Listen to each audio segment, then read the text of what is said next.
Salut à tous, CMD Manga, bienvenue pour la deuxième partie de ma vidéo sur le salon Virtua Art que je vous propose de regarder juste après ce petit générique. A tout de suite.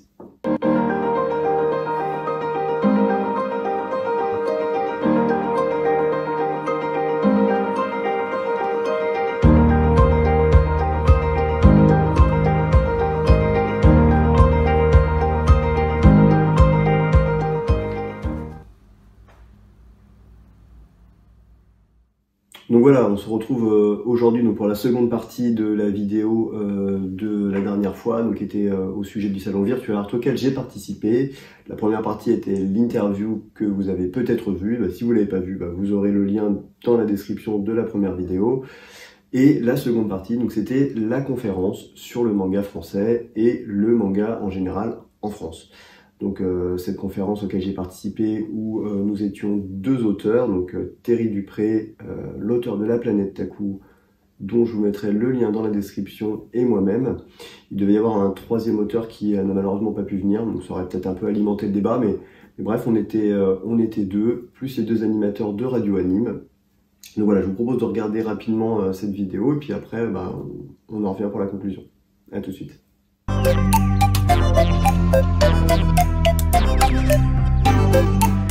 Donc du coup, attendez, je cherche juste ma petite page concernant le manga français. Donc voilà, j'ai juste pris quelques petites informations pour bien démarrer sur le sujet. Donc je vais lire ce que j'ai notifié. Donc la culture pop japonaise a fait fureur depuis près de 30 ans en France déjà. On le voit avec le succès de Japan Expo. Et c'est 250 000 visiteurs en moyenne chaque année, ce qui est énorme, sauf cette année, bien entendu, et qui se passionne donc pour l'univers du manga, de ses dérivés, du cosplay et compagnie. Mais en France, une bande dessinée sur 3 qui est vendue, c'est un manga. Et oui, mesdames et messieurs, c'est un manga.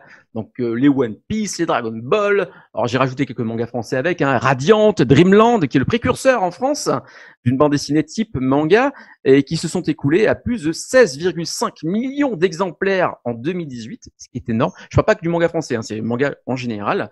Selon l'institut de sondage GFK, voilà, tout simplement, et qui fait donc depuis 20 ans la France le premier consommateur de manga au monde derrière le Japon.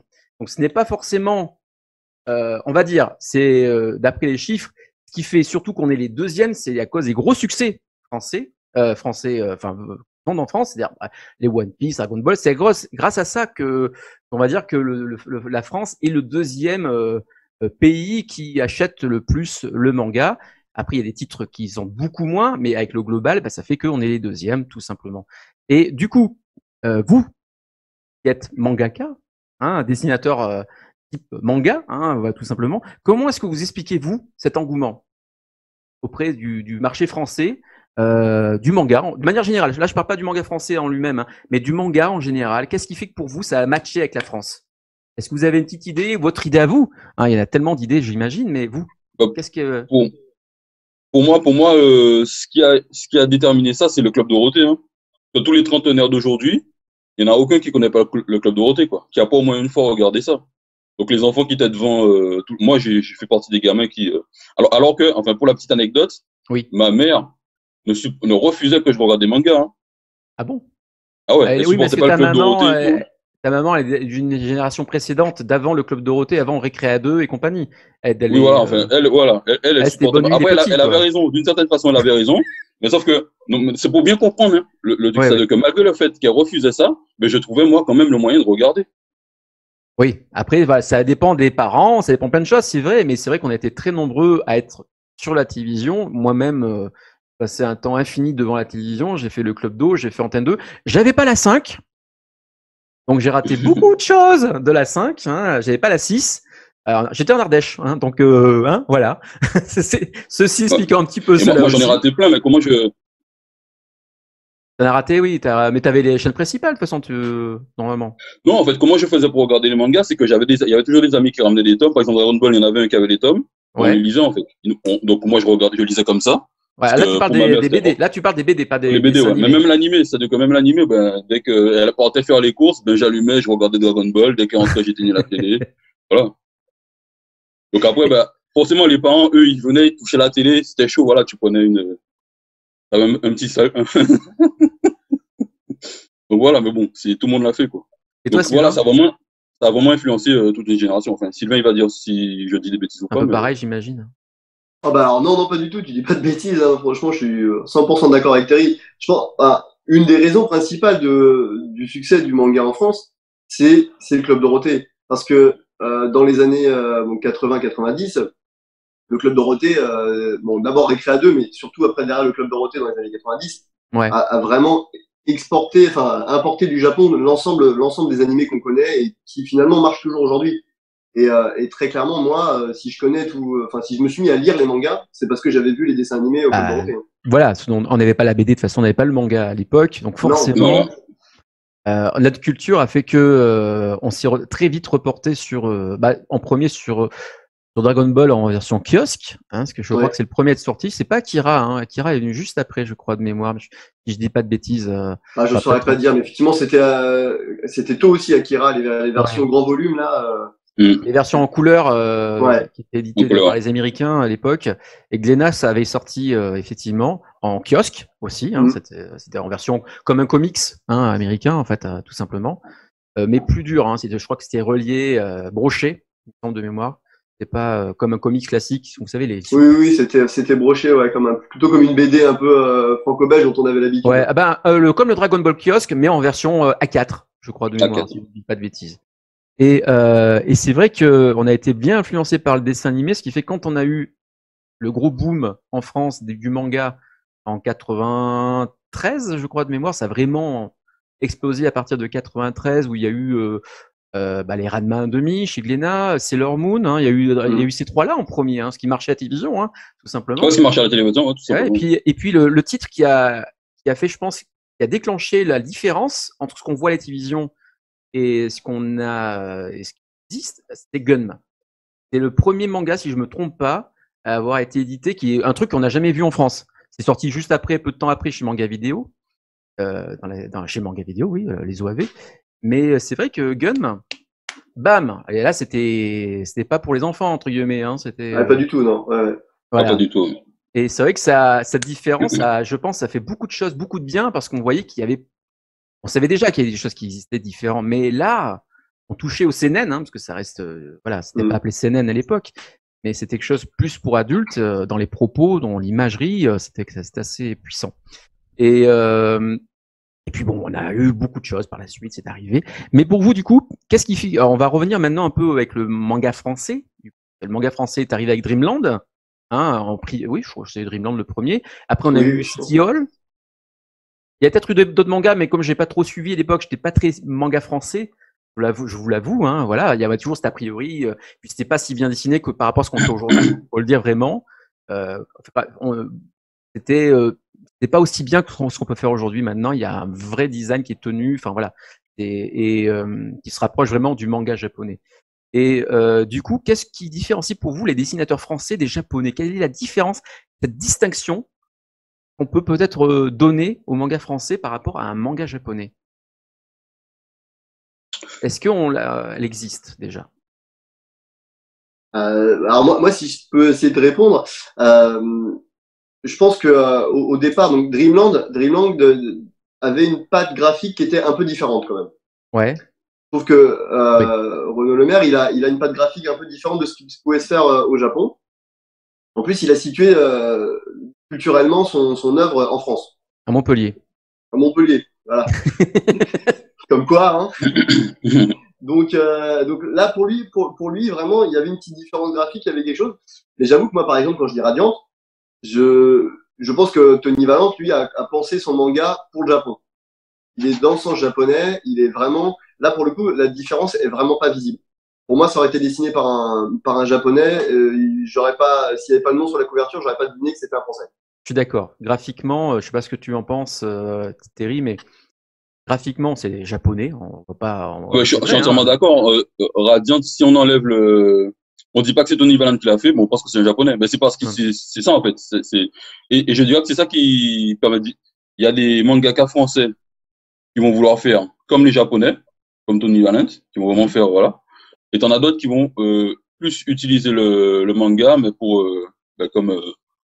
Dreamland. qui vont en fait, eux, ils rapportent autre chose en fait. Maintenant, en Ouais. fait, voilà. Donc, il y a les deux écoles. T'as ceux qui font comme les Japonais, et t'as d'autres qui utilisent le format, mais qui en font autre chose, quoi. Et juste pour dire sur Radiant, je trouve que la petite différence peut-être pour moi, c'est juste un avis personnel, c'est au niveau du scénario. C'est-à-dire il y a plus de fond. Ça a beau être un shonen, certains shonen ont un fond un peu plus adulte, tout ça, mais l'écriture, il y a plus d'écriture, je trouve, sur Radiant manga que l'animé. Hein, on ressent qu'il y a une approche un peu différente, plus profonde et très français, je trouve. Bah oui, Sur bah en fait, le racisme, tout ça, c'est très. voilà. Bon, on sent qu'il a vécu dans des quartiers avec différentes personnes Hmm. et qu'il a, ben voilà, qu'il a été, enfin, qu'il a vu le racisme et tout et qu'il a retranscrit dans son manga. Et en fait, Oui, c'est quand même très, je suis d'accord. Il y a effectivement quelque chose, un rapport avec le racisme qui pourrait voilà, être adaptable à la France, ouais. Peut-être plus qu'au Japon. Je totalement, ouais. vais, je vais juste lire un commentaire ou deux, parce que je crois que Yann peut pas le faire, c'est ça, hein, tu peux pas, on t'entend pas, c'est ça? Ok. Alors, il y a You Touch My Tralala TV qui dit moi, j'ai beaucoup de livres d'Ankama, surtout dans l'univers Dofus. Que je trouve beau et très amusant à lire, c'est que les Dofus primordiaux, c'est sur les Dofus primordiaux. C'est un style où tu dois faire ta propre aventure. Le livre est coupé en plein de paragraphes. Tu commences paragraphe 1 et tu peux aller directement au 150, ainsi de suite. Je sais pas si on va me comprendre. C'est un peu le livre dont on était le héros, hein, qu'on lisait dans les années 80 Mhm. aussi. Hein. Eh, tu veux faire ça? Va à la page 150. Ah mais non, t'es mort. Et il y a un autre commentaire plus bas, je crois. Attends, je suis d'accord. Toc, toc, toc. On est d'accord. Un fort engouement. Alors ça, c'est Dominifilius qui dit ça. On est d'accord. Un fort engouement pour les animés et mangas en France. À votre avis, pourquoi si peu de mangaka français visibles? Ah bah c'est une question qui pose. Donc du coup, est-ce que pour vous, est-ce qu'il y a un problème de ce côté-là? Est-ce qu'il y a trop peu d'auteurs français qui ne sont pas assez visibles sur le territoire français? Ah, je pense que déjà on arrive dans un terrain qui est déjà massivement. Les éditeurs ont beaucoup de titres, donc c'est Oui, massivement pris par des auteurs japonais. Et c'est vrai que je pense que c'est pas une question de qualité, mais ça va vraiment être une question de, de on place. va dire, de trouver sa place. Faut que sa place, regarde ça. Et d'autant que on n'a pas les mêmes techniques. C'est-à-dire que nous, un manga, on va en faire un par an, quoi. Ouais, Il y en a peut-être deux si vraiment on est très productif. Je crois que Tony Valente essaye en ce moment d'en sortir deux par an. ouais, c'est ça. Mais en dehors de ça, ça aussi, c'est un peu un désavantage avec les Japonais qui vont sortir, je ne sais plus combien de tomes, peut-être 5, 6 par an. On va pas avoir le même délit et on peut perdre le public en route. Oui, surtout on n'est pas, enfin, il y a déjà eu des essais et on a vu que ça n'a pas marché. Tout ce qui est prépublication, parce que ça aurait pu être bien d'avoir les prépublications pour arriver, Ouais. tu sais, à suivre les aventures, à pas avoir cette latence entre chaque tome, où on Mm. peut, bah, à bout d'un moment, on sait plus ce qui s'est passé avant, donc pour relire le tome 2 du coup, pour savoir ce qu'il y a dans le tome 3, parce que c'est trop loin, quoi. Et puis avec tout ce qu'on lit, du coup, bah, c'est un peu, voilà, ça passe un peu à côté, hein, d'une manière. Et c'est vrai qu'en France, le marché de la prépublication ne fonctionne pas. Alors peut-être via une application, ça serait bien avec Manga Plus si un jour ça arrive en France, ça serait cool. Ben, en fait, Et, moi, je trouve que la publication a pris une autre forme, en fait. C'est-à-dire que en France, on est obligé, c'est-à-dire que les gens, ils aiment acheter les mangas, déjà, enfin, le tome, quand il est fini. Ils vont pas acheter les magazines comme les Japonais. Les Japonais, ils vont acheter les magazines pour acheter ouais, pour lire leurs chapitres, prépublication, ouais. pour les prépublications. Nous, nos publications, elles sont plutôt, enfin, on les publie, enfin, moi, je publie, sur Internet, quoi, pour faire connaître, Oui, euh, ça marche. je pense, voilà, ça marche, enfin, plus ou moins. Oui, on C'est-à-dire que est, moi, j'ai l'impression que ça marche pas, mais à chaque fois que je croise des gens qui, ben, ils connaissent la planète Taku. Donc ça me fait toujours bizarre. Donc en fait, on a cette impression de pas être connu, mais en fait, on est connu. Enfin voilà, oui, parce que vous n'avez c'est pas de assez, visibilité réelle. C'est voilà, sur un site, clairement. certes, voilà, mais il n'y a pas de vrai, voilà, vous n'êtes pas suivi par un éditeur, voilà, point barre. Mm. Hein, il faut faire de la pub sur des magazines, sur les sites internet à mort, voilà, pour faire connaître. Après, et c'est vrai que je sais que pour en avoir discuté avec certains éditeurs, cherchent à éditer des Français. Ils cherchent vraiment. Ils veulent pas éditer non plus ce qui ne va pas fonctionner réellement. Donc ils cherchent quelque chose de bien à sortir. Et puis après, ils vont faire un tome, deux tomes. Si ça n'arrête pas, ils vont dire bah, tome 3, ce sera la fin. Voilà. Ouais. Et puis tu as d'autres éditeurs, mais qui malheureusement ne donnent pas le temps à un auteur de se faire connaître ou ne font pas de pub. Alors je pense, alors j'ai plus son nom d'auteur, excusez-moi, mais je pense à un manga français qui s'appelle vraiment français. Hein, c'est-à-dire que graphiquement c'est un peu manga, mais c'est angélique. Marquise des anges. Voilà. Mhm. Bah, malheureusement, je suivais le manga, 3 tomes, je crois de mémoire, voilà. Et en fait, il n'a pas pu arriver au bout du chemin. On l'a arrêté comme ça. Et je trouve ça vraiment dommage parce qu'en plus, on te donne 3 tomes et ça s'arrête comme ça, quoi. T'as Ouais, pas c'est la brutal, ouais, fin, c'est ça. et je trouve ça un petit peu dommage. Il y a plein d'auteurs comme ça où ça ne marche pas et on Ben, c'est les pour arrête ça qu'il y a beaucoup abruptement. d'auteurs qui ont préféré se lancer dans l'auto-édition, comme moi. Oui. Parce qu'au moins, en fait, bon, on gère Ah, oui. le problème, c'est qu'on est obligé de tout faire. Moi, je suis obligé de tout faire. Et du coup, ben, par exemple, même pour l'expédition, c'est moi qui le gère et tout. Il faut que je sois en France pour recevoir mes mangas, les expédier et tout, etc. Donc, ça prend un peu de temps. Les gens sont compréhensifs, heureusement d'ailleurs, Hmm. parce que c'est pas évident. Mais c'est vrai que quand tu veux raconter ton histoire et que t'es sûr de ce que tu fais, ben, mais un éditeur, vu qu'il investit, enfin, il va jamais, voilà, il va avoir confiance en toi, quoi. Oui, Et toi, en tant qu'auteur, tu pourras pas forcément raconter ce que tu veux. oui, c'est vrai. C'est vrai. Mais attends, j'ai une question qui, je crois qu'il me semble qu'il était pas mal. Le contexte de l'édition en France, au-delà d'Internet, est difficile pour amener à se faire connaître. C'est Frost Design qui dit ça. Frost Design. Valdanel dit, c'est sûr qu'en France, c'est compliqué de publier en général, là où au Japon, c'est pas carton, mais on peut sortir de la masse. De la masse, voilà. C'est ça. Voilà. C'est-à-dire que oui, en termes de publication, même si le public, enfin, le public n'est pas nombreux, mais en termes de monde, c'est suffisant pour éditer des tomes. Forcément, on va peut-être pouvoir lui éditer son tome, enfin, malgré tout, relier, tu vois. Et finalement, ce qui en France, on n'a pas, c'est ça, c'est-à-dire qu'en fait, on leur laisse pas le temps de le terminer ou de donner une fin.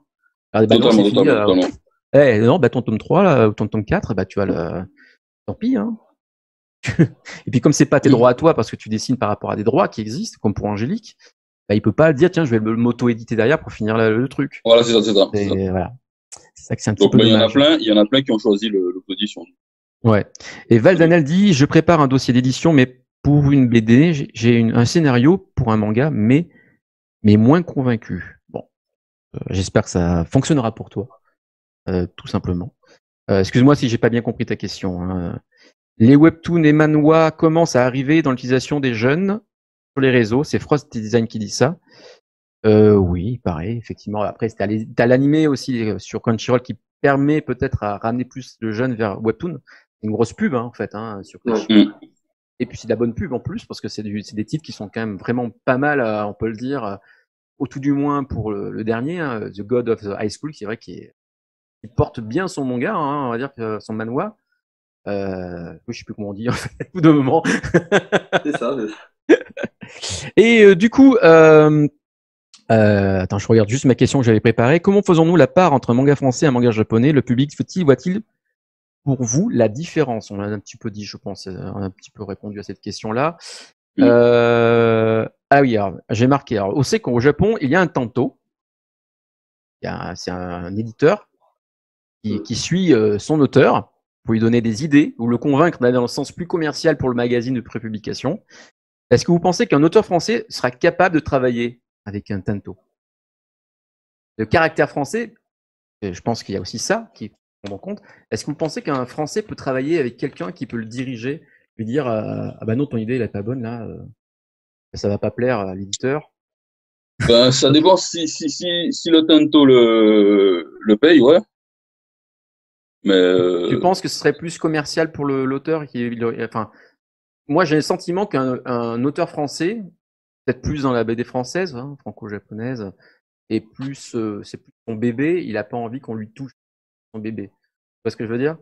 Et mm. je me demande si en fait il y aurait un éditeur, si on faisait la même chose en France, est-ce que ça serait évident pour lui de travailler avec une personne qui le dirigerait entre guillemets en lui disant non ça c'est une mauvaise idée pour moi, ça va pas passer.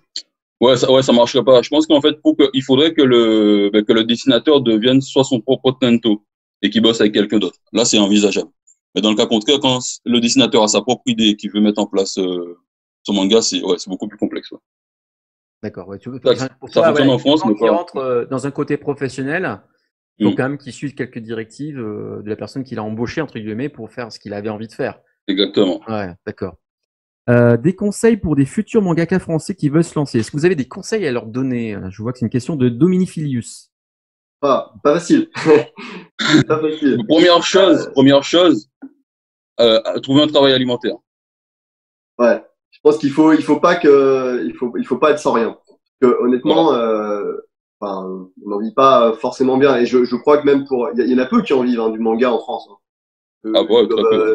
À mon avis, ils se comptent sur les doigts d'une main. Hein. Oui, Donc, Romain Lemaire, je crois qu'il a attendu un petit moment, mais il a pas gagné sa vie au début, hein, malgré tout. Non, puis Tony Valente, il a failli abandonner avant de lancer Radiant. Il a vraiment failli abandonner. Ah oui, bah, c'est BD était arrêté, donc ouais, il faisait de la BD, rien, hein. un petit peu manga, c'est-à-dire les gros yeux, les machins, et c'était très bien, mais c'était en format BD. Oui. Et ça marchait pas, et du coup, bah, ils arrêtaient le tome avant qu'il y ait la fin, c'est toujours pareil. C'est BD d'ailleurs, je me rappelle plus du nom, excusez-moi, ça fait 10 ans qu'il est sorti, donc et en couleur et tout, c'était vachement beau, mais voilà. Non, mais un conseil, je pense il faut croire en soi, mais il faut aussi savoir écouter un petit peu les conseils et le public. Et c'est vrai que on a la chance, au moins, d'être dans une ère où Internet a vraiment explosé et où on peut avoir des conseils sur des forums. Je parle pour mon cas personnel, hein, mais j'ai été très conseillé sur des forums. Si je peux les citer, hein, mon Manga Sans Frontières notamment, qui sont des forums où on regroupe pas mal d'auteurs, dessinateurs. Ouais. Et je pense qu'il faut savoir écouter les conseils. Ça peut faire mal parce que il y a des gens qui prennent pas de gants quand ils critiquent votre œuvre, mais malgré tout, il faut savoir prendre ce qui est bon. Donc je pense qu'il faut effectivement croire en son histoire, croire en son talent, mais derrière, il faut un petit peu écouter les conseils pour peut-être avancer un peu. Mais c'est honnêtement pas facile. Hein. C'est pas facile. Il y a vraiment du monde. Il y a vraiment du monde en course sur le manga français. Oui, il y en a beaucoup, ouais. Et c'est vrai que c'est pas évident enfin, on va dire que moi, j'ai eu la chance avant de faire le manga, vu que j'ai fait des études dans l'audiovisuel, en fait, en réalisation audiovisuelle. À l'époque, j'ai eu un prof de direction artistique qui a appris à ma promo à faire le deuil de nos œuvres. C'est-à-dire que tout ce qu'on faisait, il détruisait, quoi. Il avait aucun respect pour ce qu'on faisait. Et ça nous frustrait à l'époque. Mais il nous l'a tellement fait, il a tellement passé son temps à nous le faire que aujourd'hui, moi, je suis capable de remettre en question ce que je fais. C'est-à-dire que si j'ai fait quelque chose et qu'il y a suffisamment de critiques qui me disent ouais, ça, tu dois faire tout, j'écoute et je vois en fait ce que la personne me dit, j'arrive à modifier. Par exemple, pour les tomes, là, j'avais travaillé avec Ouv. Et Ouv, il m'encourageait vraiment à faire parce que j'étais vraiment je me disais, est-ce que c'est bien là? C'était lui mon premier lecteur. Et je travaillais avec lui. Il me disait, ouais, mais fais-toi confiance, parce qu'il me dit, tant que tu me surprends, c'est que c'est bon. Et par chance, j'arrivais toujours à le surprendre, donc voilà, quoi. Et je pense qu'il faut avoir ça. Il faut avoir des gens avec qui s'entourer pour travailler. D'accord. Oui, voilà. Effectivement, Terry le dit, hein, les conseils sont importants. Il faut savoir les écouter. Voilà, c'est ce qu'on peut dire. C'est le mot final. C'est ça exactement. Je suis désolé, on va être obligé de laisser la main pour la prochaine conférence. On me fait des grands signes parce que j'avais pas vu les messages en plus. C'était pas ouvert au niveau du chat. Désolé. Allez, voilà, on va dire. Moi, je vous recommande rapidement Everdark aussi, un manga qui est sorti chez Pika, qui est du cousin de Renaud Lemaire. Oui. J'ai dit Romain tout à l'heure en plus. C'est Renaud Lemaire. Et voilà. Donc moi, je vous conseille Everdark, tome 3, je me sens qu'on en est. Et voilà, donc présenté durant cette conférence du manga français de Terry Dupré pour La Planète Taku, que je vous conseille fortement de lire, excusez-moi. Nous avions aussi Sylvain Levesque pour La Rose, avec sur la biographie de David Larose, judoka. Et il devait y avoir avec nous Loïc Quignon qui n'est pas là. Voilà, donc tant pis. Je vous conseille, il y a son stand si vous voulez voir quelques planches, malgré tout, de Ose, OSE. Pourquoi le lien Planète Taku, ils font... Oh là, pardon. J'ai complètement oublié que j'avais mon micro à couper, excusez-moi. Ah, d'accord. Et voilà, donc excusez-nous aussi, voilà. Donc je remercie à la technique notre ami Yann Cousa qui a pu parler un petit peu au départ, mais qui s'est tu par la suite, voilà. Il fait des grands signes, je sais pas si on le voit. Voilà. Et je vous souhaite une très bonne journée sur Virtua Art et nous on vous dit très bientôt sur Radio Anime ou pour mon podcast Animer nos mélodies. À bientôt. Merci beaucoup. Bye.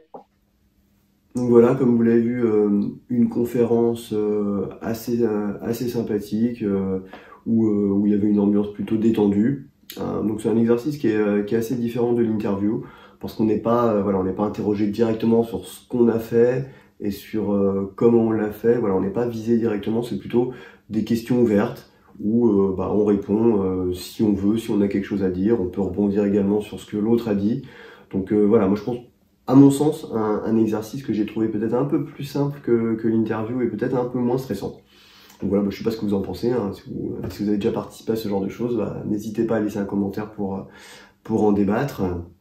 En tout cas, moi je tenais sincèrement à remercier les 2 animateurs de Radio Anime, à remercier également les 2 organisatrices du salon Virtual Art, et enfin à remercier l'auteur de La Planète Taku, Terry Dupré, voilà, avec qui je suis toujours en contact. Donc voilà, donc ce qui est plutôt sympa, c'est que ça permet également de faire des connaissances.